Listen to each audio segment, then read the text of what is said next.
அனைவருக்கும் வணக்கம். நம்முடைய தலைவர் கலைஞர் அவர்களை பற்றி ஒரு கவிதை ஒன்று படிக்கிறேன், கேட்டு மகிழுங்கள். பாகுபாடு பார்ப்பதில்லை வெண்ணிலா, முத்தமிழ் அறிஞருக்கு நூற்றாண்டு விழா.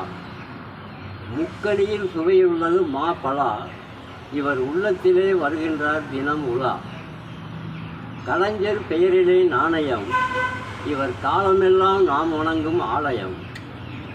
புகழடைந்தது மாமல்லபுர ஓவியம், இவர் வரலாறு படைத்திட்ட காவியம். புகழடைந்தது மாமல்லபுர ஓவியம், இவர் வரலாறு படைத்திட்ட காவியம். கலைஞரை அறியலாம் ஏட்டிலே, அவரை மிஞ்சுவது யாரப்பா எழுத்திலே. கலைஞரை அறியலாம் ஏட்டிலே, அவரை மிஞ்சுவது யாரப்பா எழுத்திலே. வார்த்தைகள் கிடைக்கவில்லை கவியிலே, அவரை போல் பிறக்கவில்லை புவியிலே.